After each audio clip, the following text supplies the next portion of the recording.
Well, my name's Gene Booth, and I teach carpentry at the Breathitt County ATC where we're at right now. This makes our third tiny house, and of course, we've had to put everything on pause for the past year over COVID. But in the last month and a half, we've gotten back to work and back to school on a limited capacity, and as you can see here in our tiny house this year, we're at the stage to where we're working on the interior. We just completed our outside, which is a D-log siding, and we did a D-log siding in the first build that we did, and it looked really nice. So we went back to that for this year, and so as right now we're covering our interior walls, as you can see, with shiplap. Now this pine, it was harvested in Wolfe County, Kentucky, which is a neighboring county from Breathitt, and it was milled there too, and so it's been locally purchased, and we try to buy everything that we can, including we also bought our D-log siding, which we used on the outside from a locally sourced vendor. So, but once we get our shiplap up and cover our walls, then we'll also, which will take us probably another couple days, I'd say realistically, then we'll start really getting into the interior finish. We'll have a staircase that comes from the loft down here. I'm actually standing in the kitchen. Our living room is over here toward the hitch, the trailer hitch, and then back in here will be our bathroom. I don't know if you can see it on camera, but we have our bathtub, which is a full-size bathtub. We always like the idea of having a full-size bathroom in our tiny houses, just for convenience. And so we've got a pop-out, which will our sink will be in, and our cabinet for our bathroom.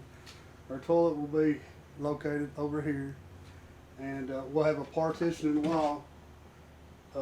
Right here, I'm actually standing in it right now.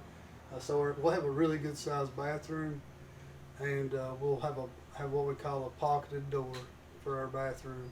We'll have kitchen cabinets here, and also over here, our kitchen sink will be located about right in here, right in front of the window. So I think that we have a June 1st deadline to complete the tiny house, and we've really been working hard to meet that deadline. We've had students come in after school and on weekends and to volunteer to help us with the build, and we're just really excited at this point to get it completed and see what the finished product looks like. Okay, awesome. And one last thing, if you want, you can mention how like other programs. Okay. Yeah, other programs are in, and then I can get Kelly in here and all day. Well, the great thing about this project is it incorporates several different programs within our school. Our electricity teacher, Kelly Clyburn, we work hand in hand together, and and it really gives the kids a good experience with working with other trades, together with other trades to complete a project. Of course, electricians and carpenters and plumbers, they all have to work together to complete a home. And this is a really good illustration of that. We also have Jerry Smith, and he does all the budgeting and finance for the build, and he makes sure that we don't overspend on our budget. And Burley Adams, even our automotive, he's really been a big help to us in his program. So we've really spread out this project throughout our whole school system, throughout the vocational school, and it's fantastic. It's a great opportunity for our students. So.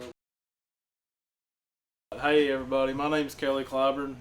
As Mr. Booth said there before, I'm the electricity teacher here at the Breathitt ATC in Jackson, Kentucky. And welcome to our tiny house. As you can probably see behind me, as Mr. Booth mentioned, we're putting up the interior wall coverings. And my class does get a help with that to an extent. One thing that probably my class is good to do, and it gives my guys a lot of good experience, is doing the rough end wiring first and foremost. That's what we get to do. But it also breaks into other avenues, and it allows these kids to get some experience in part of the building process that they normally wouldn't get to do. And you can see these red and blue pipes sticking out of the wall here. That's for like our this is the fresh water supply for the kitchen sink. Back there you can see it sticking out for the toilet. This is probably my favorite tiny house that we've got to build so far, because it incorporates the last two. Our first one, we did the D-log siding, and it was a difficult build. It was a beautiful little tiny house.